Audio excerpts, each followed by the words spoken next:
ओम शान्ति। आज 2079 साल जेठ 5 गते बिहिबार तदनुसार 19/5/2022 को बाबाको अनमोल मधुर महावाणी छ। मिठे बच्चे, यति बेला यस दुनियाँलाई श्रीमतको आवश्यकता छ। श्रीमतबाट नै विश्व कौडीबाट हिरा जस्तो बन्छ। सबैको गति सद्गति हुन्छ। प्यारे बाबा जो त्रिकालदर्शी, त्रिनेत्री, सर्वशक्तिवान हुनुहुन्छ, त उस परमात्मा पिताले नै यस वर्तमान समयमा दुनियाँमा जुन आवश्यकता छ, के को आवश्यकता छ? श्रीमत। त त्यही श्रीमत बाबा हामी बच्चाहरूलाई दिनुहुन्छ, जुन श्रीमतद्वारा नै हामी आफ्नो संस्कारलाई श्रेष्ठ बनाएर श्रेष्ठ पवित्र संसारको नवनिर्माणको कार्यमा मद्दतगार बन्न सक्दछौँ। अर्थात् यसद्वारा नै हाम्रो कौडी तुल्य जीवन हिरा समान बन्न पुग्दछ र यसैबाट नै सबैले गति सद्गति प्राप्त गर्दछन्। प्रश्न छ, सर्वशक्तिमान बाबामा कुन चाहिँ शक्ति छ जुन मनुष्यमा छैन? बाबा सर्वशक्तिमान हुनुहुन्छ, त त्यो सर्वशक्तिमान बाबामा कुन चाहिँ शक्ति छ त? जुन शक्ति अरू कुनै मनुष्यमा रहेको छैन। कुन चाहिँ शक्ति? त बाबा भन्नुहुन्छ, रावणलाई मार्ने शक्ति एक सर्वशक्तिमान बाबामा छ, मनुष्यमा छैन। जुन रावण काम, क्रोध, लोभ, मोह, अहङ्कारलाई खतम गर्ने, त्यसलाई समाप्त गर्ने त्यो ताकत, त्यो शक्ति एक सर्वशक्तिमान बाबामा मात्रै रहेको छ, जुन कि अन्य कुनै मनुष्यमा रहेको छैन। त्यसैले नै के भन्छन् कि संसारमा जिउनको लागि यो काम, क्रोध, लोभ, मोह, अहङ्कार त सबैमा हुन्छ नै। यो हुनु त स्वाभाविकै हो, किनकि यसमाथि विजय प्राप्त गर्ने त्यो ताकत मनुष्यमा छैन। रामको शक्तिले सिवाय अरूले यो रावण मार्न सक्दैन। त्यसैले यस रावणलाई मार्नको लागि रामको नै आवश्यकता पर्दछ। रामको शक्तिले मात्रै यसलाई समाप्त गर्न सक्छ। बाबा आएपछि नै तिमी बच्चाहरूलाई यस्तो शक्ति दिनुहुन्छ, जसबाट तिमीले पनि रावणमाथि विजय पाउँछौ।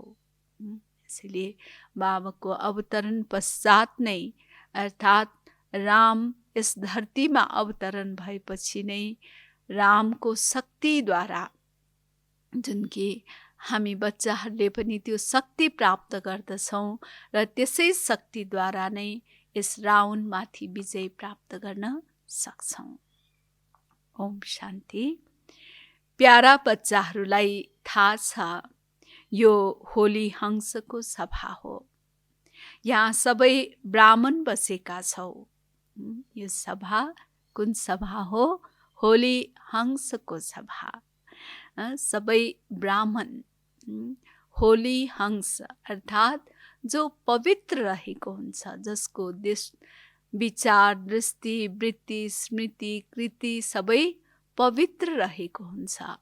अर्थात् हर राम्रो कुरालाई ग्रहण गर्ने, नराम्रो कुरालाई त्याग गर्ने, अर्थात् मोती चुग्ने र पत्थरलाई फ्याँक्ने, यस्तो किसिमको विशेषता भएको होली हंसको यो सभा हो, जसमा सबै ब्राह्मण बसेका छौ।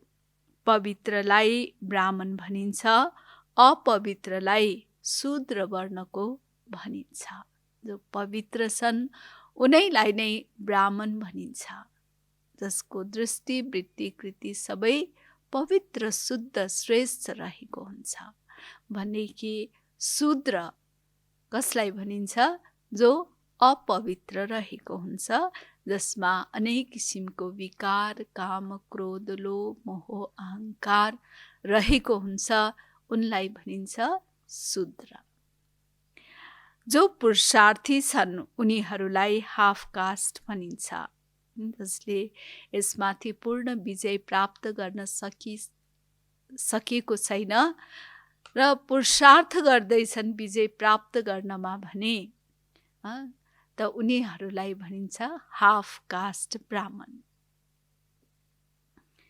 न यहाँको न त्यहाँको, न यहाँको न दुनियाँको, एक पाउ पारी जाने नाउँमा एक पाउ यताको नाउँमा भयो भने चिरिन्छ हैन। दुईटै नाउँमा यदि खुट्टा हालिन्छ भने त फेरि एक पाउ त उता पारी जान्छ, एक पाउ यता रहन्छ त फेरि चिरिन्छ।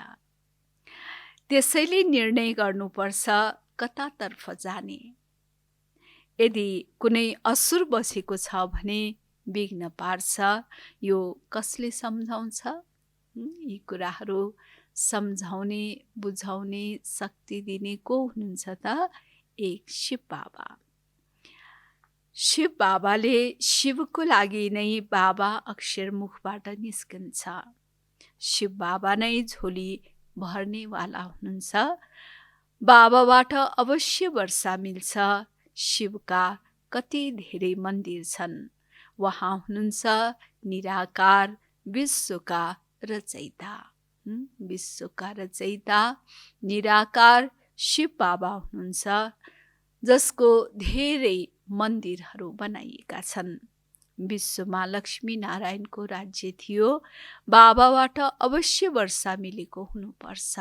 लक्ष्मी नारायण जसमा अनेक धन धान्य ऐश्वर्यले परिपूर्ण थियो भने कि त्यस्तो श्रेष्ठ चरित्रवान गुणवान जीवन थियो भनेदेखि यस्तो कसले दिनुभए त? कसले बनाइदिनु भए त? यस्तो वर्षा दिनेवाला एक परमात्मा पिता नै हुनुहुन्छ। अहिले तिमी शूद्रबाट ब्राह्मण बनेका छौ। शूद्र हुन् पत्थर बुद्धि, लक्ष्मी नारायण त पारस बुद्धि थिए नि। शिव बाबाको वर्षा प्राप्त गरेर नै यसरी लक्ष्मी नारायणको जीवन प्राप्त भएको हो। त्यसैले बाबा भन्दै हुनुहुन्छ कि लक्ष्मी नारायण त पारस बुद्धि थिए नि। मायाबाट बुद्धि मारिन्छ। मायाको नाम यहाँ प्रसिद्ध छ। यस समयमा माया रावणको राज्य छ, अर्थात् रावण सम्प्रदाय छ। यस संसारमा अहिले रावण राज्य रहेको छ, रावण सम्प्रदाय रहेको छ। त्यसैले रावणलाई मार्छन् तर मर्दैन हैन। मार्नको लागि हरेक वर्ष पुतला बनाएर जलाइन्छ, तर फेरि पनि मर्दैन, झन्झन बढेकै हुन्छ।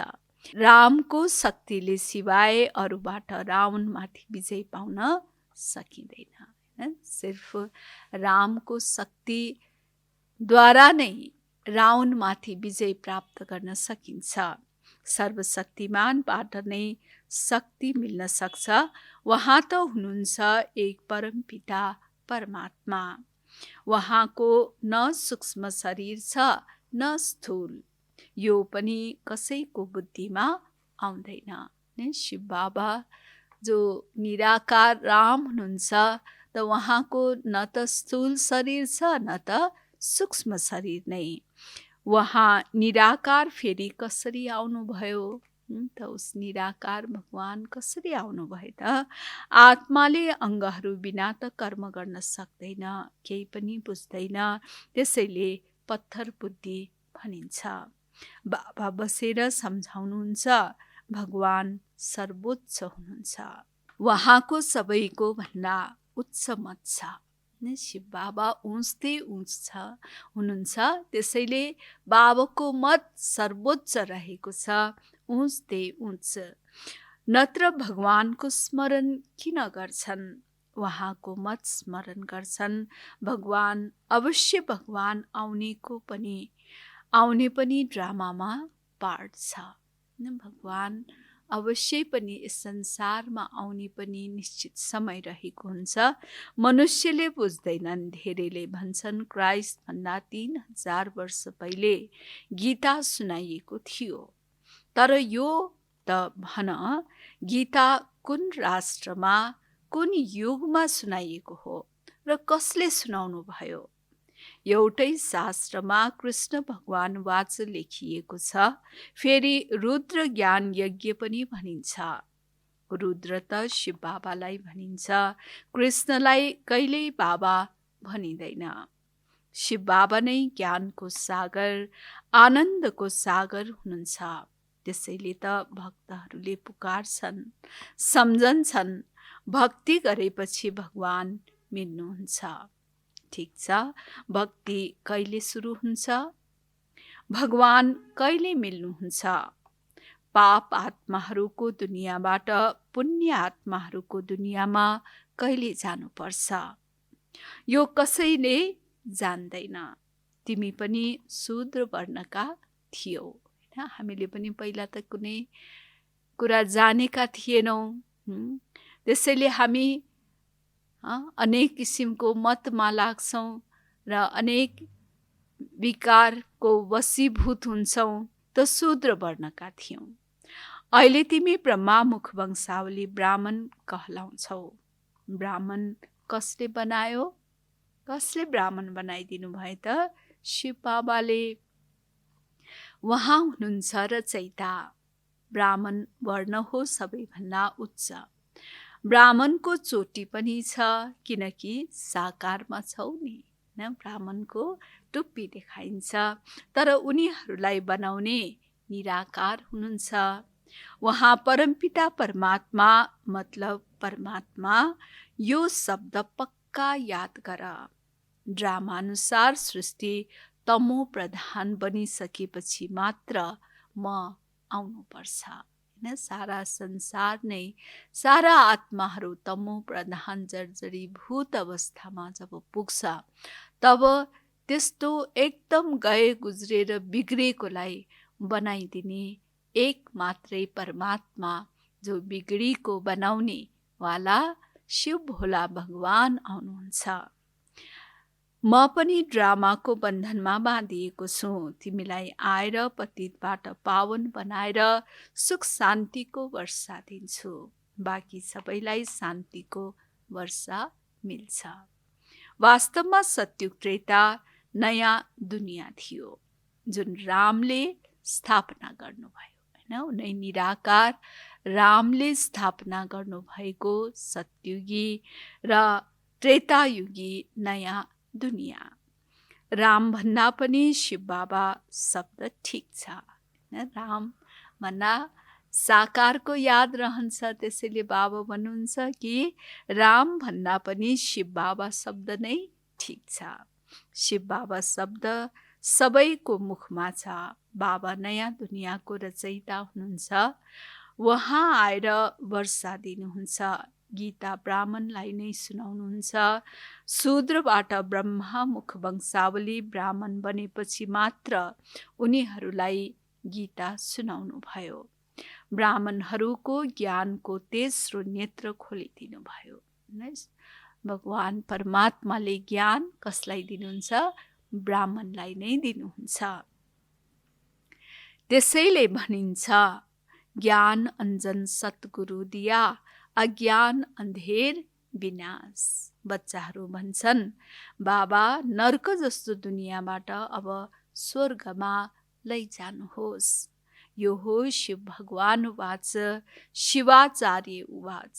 शिवाचार्य अर्थात् शिव बाबाले बेहदको सन्यास सिकाउनुहुन्छ।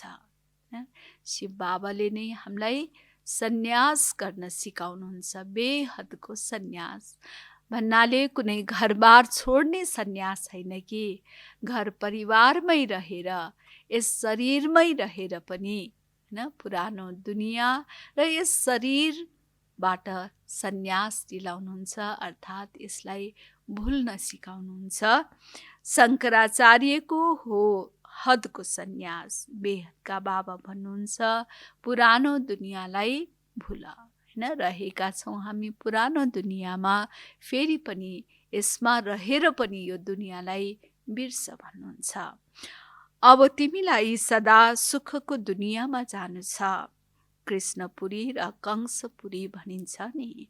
कृष्णपुरी सतयुगलाई, कंसपुरी कलियुगलाई भनिन्छ। दुवै सँगसँगै हुन सक्दैन। कलियुग र सतयुग सँगसँगै हुन सक्दैन। रात र दिन कहिल्यै पनि एकैचोटि सँगसँगै हुँदैन। सतयुगमा फेरि कंस कहाँबाट आउने? बुद्धिले काम लिनुपर्छ नि, हैन? कंस कुनै सतयुगमा त आउँदैनन्। अब बाबा स्वयं आउनु भएको छ स्वर्गको अथाह सुख दिन। बाबा अहिले यस समयमा किन आउनु भएको छ त? हामीलाई स्वर्गको अथाह सुख प्रदान गर्न, अर्थात् वर्षा दिनको लागि आउनु भएको छ। बाबा भन्नुहुन्छ यस अन्तिम जन्ममा जे पढ्यो पढ्यो, हैन? अहिले हामी जो पढाइ पढ्छौँ, अहिले पढेको पढे हुन्छ, अर्थात् अहिले पढेकोबाट नै हामी प्रारब्ध प्राप्त गर्दछौँ। अहिले पढ्दैनौँ भने कहिले पनि पढ्न पाउँदैनौँ। त्यसपछि त राजा स्थापना भइहाल्छ। बाबा नै आएर शूद्रबाट ब्राह्मण सो देवता बनाउनुहुन्छ। उनीहरूले हिन्दूलाई क्रिस्चियन वा बौद्ध बनाउँछन्। तर यो कहिल्यै सुनेका छौ शूद्र वर्णलाई ब्राह्मण वर्ण बनाए? यो त शिव बाबाको नै काम हो। शिव बाबाले नै शूद्रबाट ब्राह्मण बनाइदिनुहुन्छ। त्यसैले यहाँ कुनै जातीयताको शूद्र ब्राह्मणको कुरा छैन। आफ्नो श्रेष्ठ स्थितिको कुरा छ।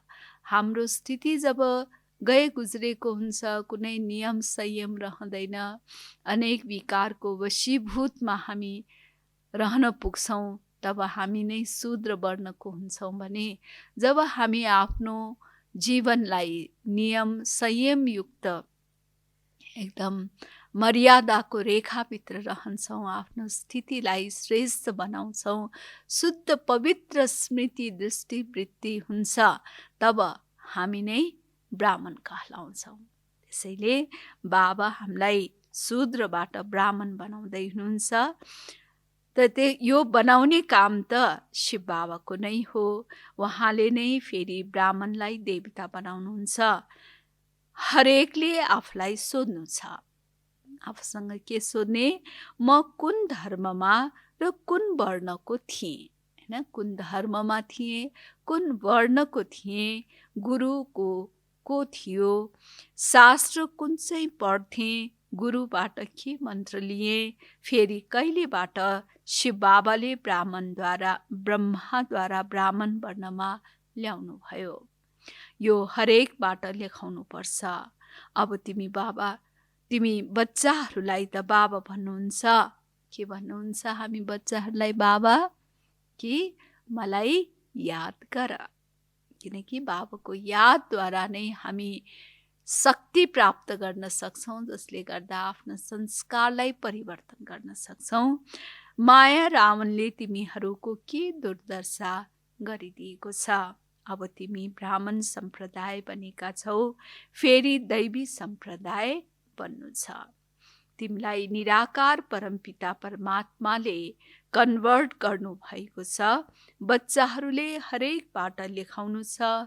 कुन धर्मका थियो, कसलाई पूजा गर्थ्यो, गुरु बनाउनु भयो कि भएन, फेरि ब्राह्मण वर्णमा कसले ल्यायो, यी बाबाले पनि लेख्छन्।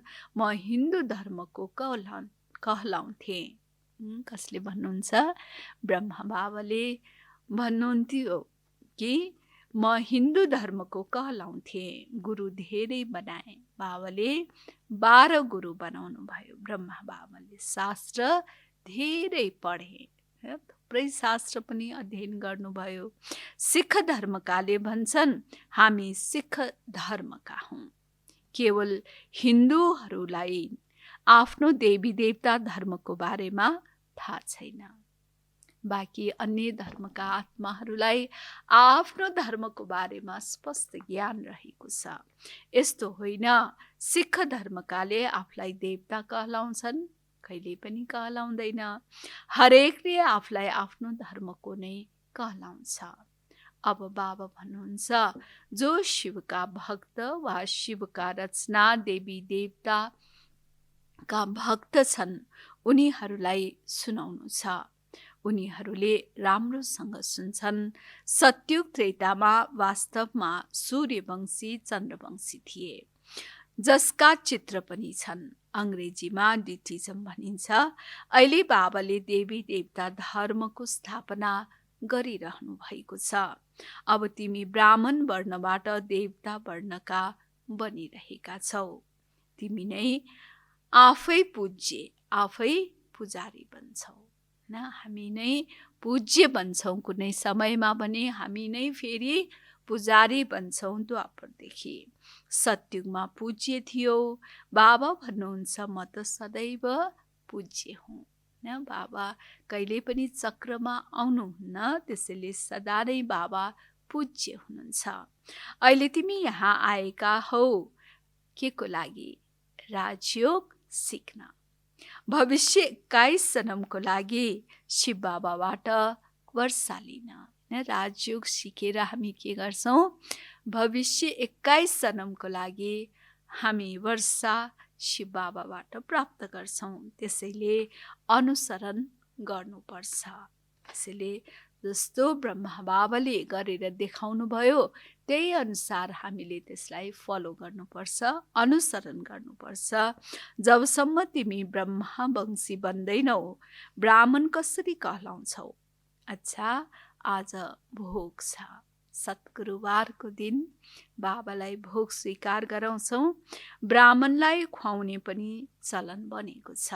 श्राद्धको दिनमा विशेष ब्राह्मणलाई खुवाउने चलन रहेको छ। बाँकी ज्ञानको यससँग केही सम्बन्ध छैन। यहाँ त हुन्छ ज्ञान सागर र ज्ञान गङ्गाको मिलन। त्यहाँ फेरि देवता र तिमी ब्राह्मणको मेला लाग्छ। यसमा अलमलिने कुरा छैन। बाबा भन्नुहुन्छ, देहसहित देहका सबै सम्बन्धीबाट ममत्व मेटाओ। यो देह र देहसँग सम्बन्धित जे जति पनि छ, मित्र सम्बन्धी साथी नाता गोता, अनेक खानपान लवाई आदि सब जति पनि छन्, यो सबलाई बिर्सिदेऊ, भुल भन्नुहुन्छ। त्यसमा ममत्व नराख भन्नुहुन्छ। म एकलाई याद गर्यो भने अन्तमति सुगति हुन्छ। मैले प्रतिज्ञा गर्छु तिमीलाई स्वर्गमा पठाउँछु।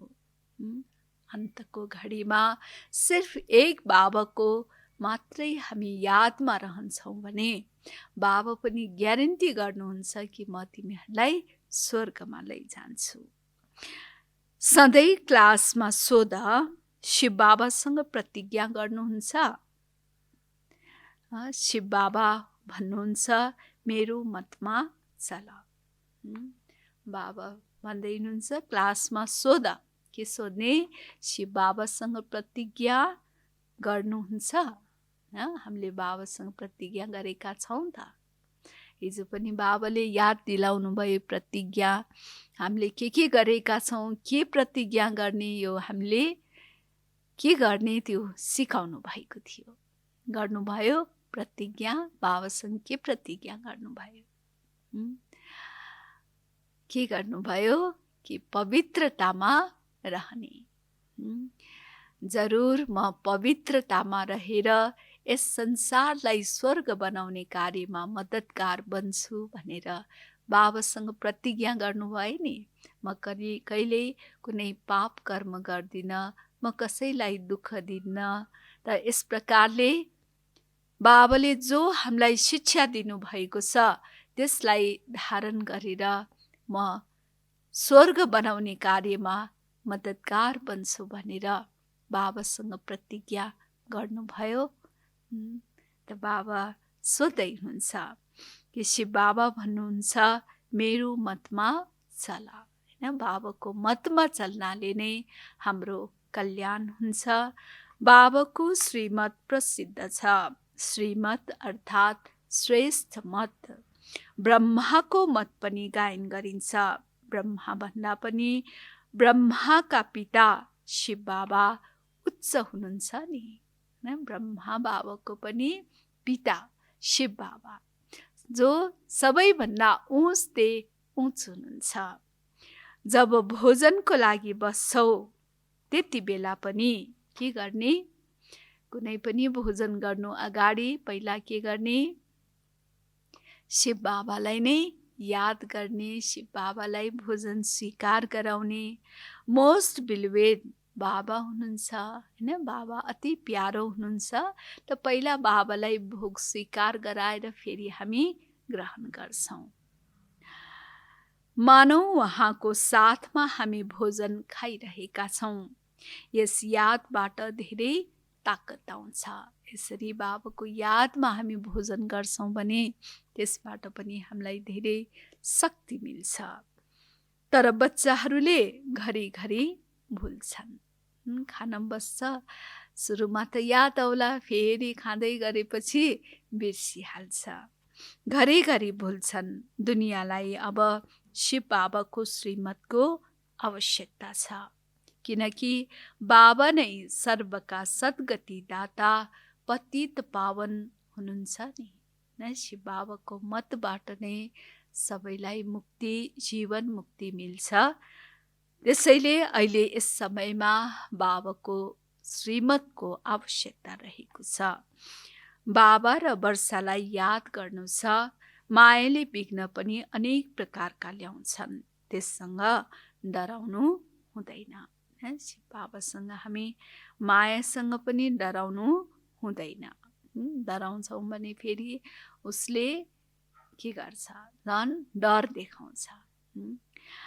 ज्ञान त धेरै सहज छ, बाँकी योगमा रहनु, एकसँग बुद्धि योग जोड्नु, यसमा नै मेहनत छ। ज्ञान सुन्नमा त धेरै सजिलो छ, तर ज्ञानलाई अनुभूति गर्न, त्यसलाई जीवनमा प्रयोगमा ल्याउनको लागि मेहनत छ, अभ्यास चाहिन्छ। बुद्धि योग यताउता नभट्काएर एक बाबासँग जोड्नुमा नै मेहनत छ। अरूतिर भट्किनु भन्दा त एक शिव बाबालाई याद गर्नु राम्रो हो नि। गीता पढ्ने पनि कुरा छैन, जब बाबा स्वयं आउनु भएको छ। बाँकी सबै शास्त्र भए बालबच्चाहरू, तिनीहरूबाट वर्षा मिल्न सक्दैन। बेहदको वर्षा एउटै बेहदको बाबाबाट मिल्छ। अच्छा, बाप दादा त बच्चाहरूका सामुन्ने बस्नु भएको छ।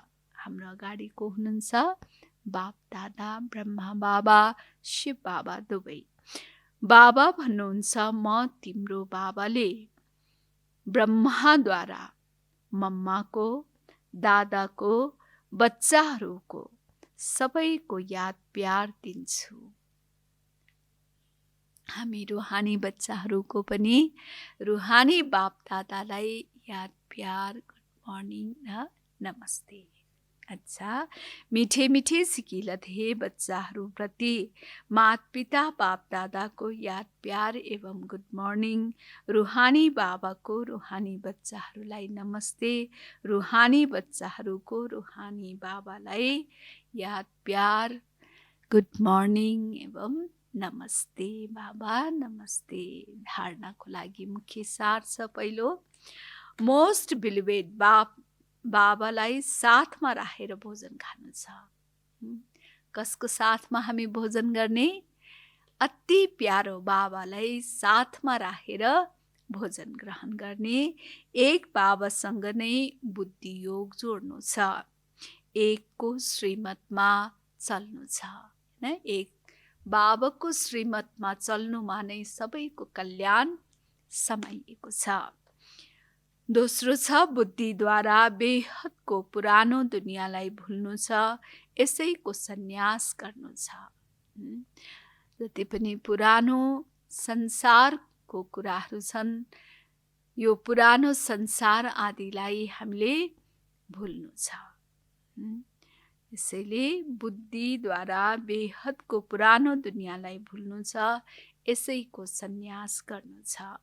वरदान, देहको सम्बन्ध र पदार्थको बन्धनबाट मुक्त रहने जीवन मुक्त फरिस्ता भव।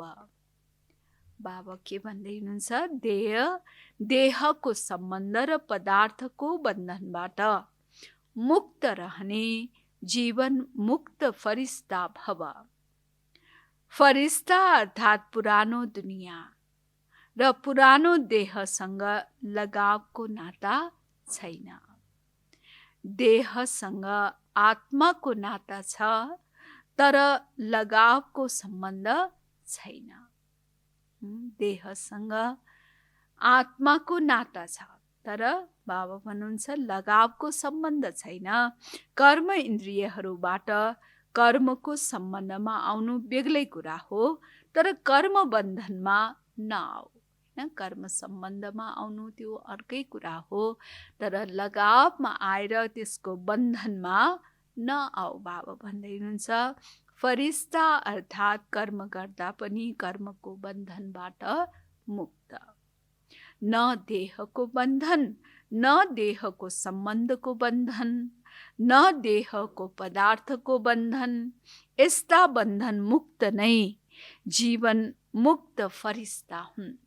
त्यसैले जीवन मुक्त फरिस्तामा न देहको बन्धन रहन्छ, न देहको सम्बन्धको नै बन्धन रहन्छ, न देहको पदार्थको नै बन्धन रहन्छ।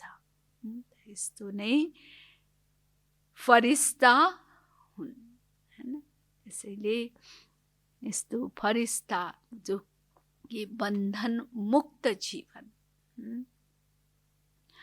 स्लोगन, स्थूल सम्पत्ति भन्दा पनि अधिक मूल्यवान हो रुहानी स्नेहको सम्पत्ति। जुन स्थूल धन सम्पत्ति, घर, एकदम महल आदि, अनेक गाडी, फ्याक्ट्री, अनेक जो पनि स्थूल सम्पत्तिहरू छ, यो स्थूल सम्पत्ति भन्दा पनि धेरै मूल्यवान के छ त? रुहानी स्नेहको सम्पत्ति, आत्मिक प्यारको सम्पत्ति। मातेश्वरी जी का अनमोल महावाक्य। पहिलो ग्रुपसँग बाबा मम्मा भन्दै हुनुहुन्छ, दुर्भाग्यशाली तथा सौभाग्यशाली यी दुई शब्द केमा आधारित छन्? सौभाग्यशाली र दुर्भाग्यशाली बन्नु यो कुन शब्दमा आधारित छ? बाबा भन्दै मम्मा भन्दै हुनुहुन्छ, यो कुरा त हामीलाई थाहा छ। सौभाग्यशाली बनाउने को हुनुहुन्छ? परमात्मा हुनुहुन्छ भने दुर्भाग्यशाली कसले बनाउँछ त? हामी सौभाग्यशाली त बाबाले बनाइदिनुहुन्छ हामीलाई भने, त दुर्भाग्यशाली कसले बनाउने हो त? मनुष्य सदा सर्वदा सुखी छ भने उनीहरूको राम्रो सौभाग्यशाली भन्छन्, र मनुष्यले आफूलाई दुखी सम्झन्छन् भने उनीहरूले आफूलाई दुर्भाग्यशाली सम्झन्छन्। कुनै काम बन्दैन, कुनै प्राप्ति हुँदैन, दुखी हुन्छन् भने त बाबा मम्मा भन्नुहुन्छ कि आफूलाई दुर्भाग्यशाली सम्झन्छन्। हामीले यस्तो त भन्दैनौँ दुर्भाग्य वा सौभाग्य कुनै परमात्माद्वारा मिल्छ, होइन। तकदीर बिगार्नु र बनाउनु कसको हातमा छ? यो सबै कर्ममा आधारित छ। हामीले जे जस्तो कर्म गर्छौँ त्यही अनुसार नै हामी सौभाग्यशाली वा दुर्भाग्यशाली बन्छौँ। यो सबै मनुष्यको संस्कारमाथि नै आधारित छ। फेरि जस्तो पाप र पुण्यको संस्कार भरिन्छ त्यस्तै तकदीर बन्छ। तर मनुष्यले यो राजलाई नजानेका हुनाले परमात्मामाथि दोष लगाउँछन्। अब हेर, मनुष्यले आफूलाई सुखी बनाउनको लागि कति मायाका तरिका निकाल्छन्। हेर, फेरि त्यस मायाद्वारा कतिले आफूलाई सुखी भएको ठान्छन् र कतिले फेरि त्यही मायाको सन्यास गरेर मायालाई छोड्नाले आफूलाई सुखी भएको सम्झन्छन्। मतलब कैयौं प्रकारका प्रयत्न गर्छन् तर यति तरिकाबाट प्रयत्न गरे पनि रिजल्ट दुःखैतिर गइरहेको छ। जब सृष्टिमा धेरै दुःख हुन्छ अनि त्यसै समयमा स्वयं परमात्मा आएर गुप्त रूपमा आफ्नो ईश्वरीय योग पावरद्वारा दैवी सृष्टिको स्थापना गराएर सबै मनुष्य आत्माहरूलाई के बनाउनुहुन्छ? सौभाग्यशाली बनाउनुहुन्छ। के गर्नुहुन्छ? ममा भन्नुहुन्छ कि जब सृष्टि धेरै नै दुःख हुन्छ सृष्टिमा अनि त्यसै समयमा स्वयं परमात्मा आउनु भएर गुप्त रूपमा आफ्नो ईश्वरीय योग शक्तिद्वारा दैवी सृष्टिको स्थापना गराएर सबै मनुष्य आत्माहरूलाई सौभाग्यशाली बनाउनुहुन्छ। दोस्रो छ, मनुष्यले गायन गर्छन्, तुम माता पिता हम बालक तेरे, तुम्हारी कृपा से सुख घने रे। यो गाउँछ नि भगवानको अगाडि गएर, मूर्तिको अगाडि गएर। तर यो महिमा कसको लागि गायन गरिएको हो? अवश्य परमात्माको लागि गायन गरिएको हो, किनकि परमात्मा स्वयं माता पिताका रूपमा आएर यस सृष्टिलाई अपार सुख दिनुहुन्छ। परमात्माले अवश्य कुनै बेला सुखको सृष्टि बनाउनु भएको थियो, त्यसैले त उहाँलाई माता पिता भनेर बोलाउँछन्। तर मनुष्यलाई यो थाहा छैन सुख के चिज हो। यो सृष्टिमा अपार सुख भएको बेला शान्ति पनि थियो, तर अहिले त्यो सुख छैन। अहिले मनुष्यभित्र यो चाहना उठ्छ, त्यो सुख हामीलाई हुनुपर्छ। फेरि कसैले धन पदार्थ माग्छन्, कसैले बच्चा माग्छन्, कसैले त फेरि यस्तो पनि माग्छन्, म पतिव्रता नारी बनूं, जसद्वारा मेरा पति जीवित हुनुहुन्छ, म विधवा बन्न नपरोस्। यसरी चाहना सुखकै रहन्छ नि, हरेकले हरेक मागे पनि त्यसको अन्तिम लक्ष्य सुख प्राप्त गर्नु। त्यसैले बाबा भन्नुहुन्छ कि सत्यको समयमा जब सृष्टिमा स्वर्ग हुन्छ त्यहाँ सदा सुख हुन्छ। बाबा भन्नुहुन्छ कि परमात्माले नै कुनै समयमा उनीहरूका आवश्यकता अवश्य पुरा गर्नुहुन्छ। हैन, सबैको चाहना छ कि सुख प्राप्त गर्ने, त्यसैले बाबाले पनि अवश्य पनि उनीहरूको चाहनालाई पुरा गरिदिनुहुन्छ। सत्ययुगको समयमा जब सृष्टिमा स्वर्ग हुन्छ त्यहाँ सदा सुख हुन्छ, जहाँ स्त्री कहिल्यै विधवा बन्दैनन्। त्यो आशा सत्ययुगमा पूर्ण हुन्छ, जहाँ अपार सुख हुन्छ। बाँकी यो समय त हो नै कलियुग। यस समयमा त मनुष्यले दुःख नै भोग्छन्। दुखी मनुष्यले फेरि भनिदिन्छन्, प्रभुबाट जे पाइन्छ त्यो मिठो मानेर भोग्नु छ। तर उहाँले कहिल्यै कसैलाई दुःख दिन सक्नुहुन्न। बाबा जबकि दुःख हर्ता सुखकर्ता हुनुहुन्छ, दुःख हर्नेवाला हुनुहुन्छ भने त उहाँले कसरी दुःख दिन सक्नुहुन्छ? त्यसैले भन्नुहुन्छ कि उहाँले हाम्रो सारा कर्मको खाता चुक्ता गराउनुहुन्छ। त्यसैले त भन्छन्, तुम माता पिता हम बालक तेरे, तेरे कृपा से सुख घने रे। अच्छा, ओम शांति, ओम शांति, ओम शांति, ओम शांति।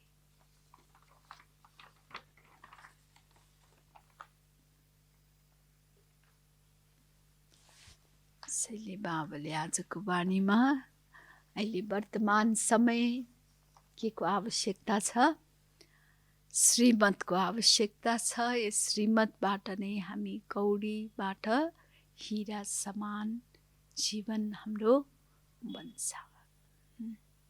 ओम शान्ति।